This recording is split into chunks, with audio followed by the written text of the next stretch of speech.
एक पिता और पुत्र की नैतिक कहानी।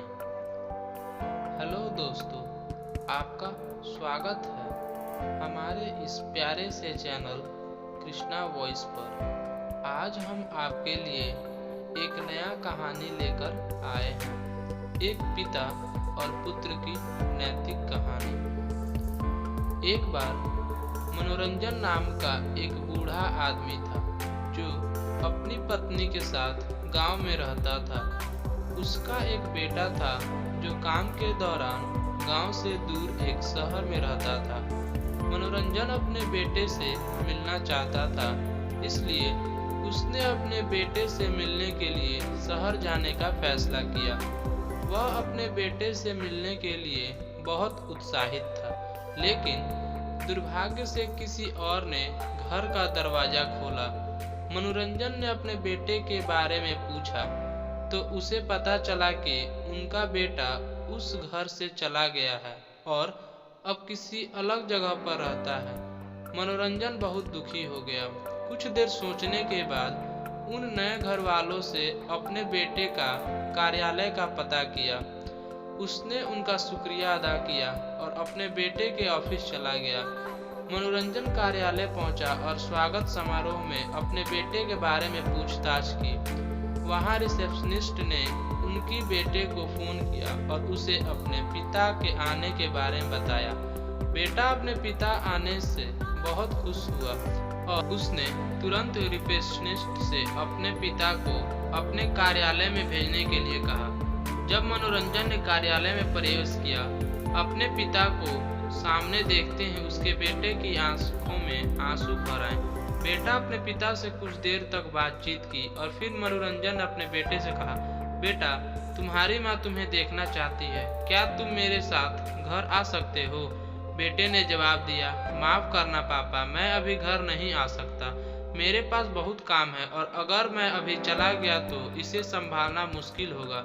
मनोरंजन मुस्कुराते हुए कहा, ठीक है, आप अपना काम कर सकते हैं, मैं शाम को गांव के लिए निकलूंगा। बेटा उदास हो गया और अपने पिता को कुछ दिनों तक उनके साथ वहां रहने का अनुरोध किया, लेकिन मनोरंजन ने यह कहते हुए मना कर दिया, जब आप अपने काम में व्यस्त हो तो मैं आपको परेशान नहीं करना चाहता या आप पर बोझ नहीं बनना चाहता हूँ। आशा है कि अगर आपके पास कभी समय हो तो आप अपने माँ के साथ मिलने आए और मुझे आपको देखकर बहुत खुशी होगी। मनोरंजन यह कहकर चला गया। कुछ दिनों के बाद बेटे को अपने काम से कुछ समय मिला और उसने अपने पिता के आने के बारे में सोचा।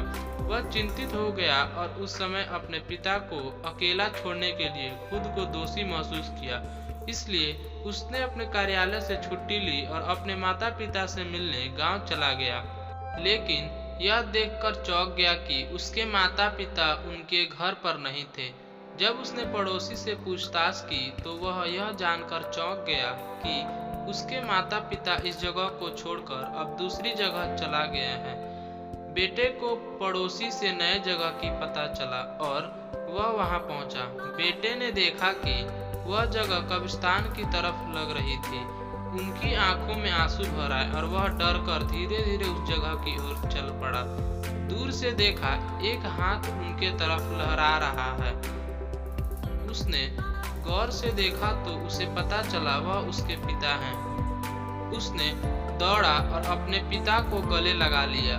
उसके पिता मनोरंजन ने कहा, क्या हुआ है, तुम क्यों रो रहे हो? बेटे ने कुछ नहीं कहा और अपना सिर नीचे कर लिया। मनोरंजन ने अपने आंसू पूछा और कहा, तुम उदास क्यों हो, क्या कुछ गलत हुआ है? बेटे ने जवाब दिया, नहीं पापा, बस मैंने कभी आपको इस हालात में देखने के बारे में नहीं सोचा। तुम यहाँ क्यों रह रहे हो? गांव में उस घर को क्यों छोड़ा? मनोरंजन ने उत्तर दिया, बेटा मैंने तुम्हारी पढ़ाई के लिए कर्ज लिया था और तुम शहर चले गए, लेकिन खेतों में नुकसान के कारण मैं वह कर्ज नहीं चुका पा रहा था। मैं तुम्हारे पास गया, लेकिन तुम पहले से ही अपने काम को लेकर परेशान थे और मैं इस समस्या का बोझ आप पर नहीं डालना चाहता था, इसलिए मुझे उस कर्ज को चुकाने के लिए अपना घर बेचना पड़ा। बेटा गुस्सा होकर कहा, लेकिन तुम मुझे बता सकते थे, मैं तुम्हारा बेटा हूँ। मनोरंजन ने जवाब दिया, बेटा मैं तुम्हें परेशान नहीं करना चाहता था, इसलिए मैं चुप रहा। मुझे बस हर वक्त तुम्हारी खुशी चाहिए। बेटे ने अपने पिता को गले लगाया और उस दिन के लिए माफी मांगी। मनोरंजन ने जवाब दिया, माफी मत चाहो बेटा, मैं तुम्हें देखकर खुश हूँ और मैं चाहता हूँ कि तुम हमारे साथ कुछ समय बिताओ। हम तुमसे बहुत प्यार करते हैं और इस उम्र में तुम्हें देखने के लिए हमारे लिए शहर जाना मुश्किल है। जब भी तुम्हारे पास समय हो बस हमसे मिलने आया करो। तुम्हारी माँ और मैं थोड़ी देर के लिए तुम्हें देखने के लिए परेशान हो गए थे। नैतिक शिक्षा, माता पिता के लिए समय निकालें।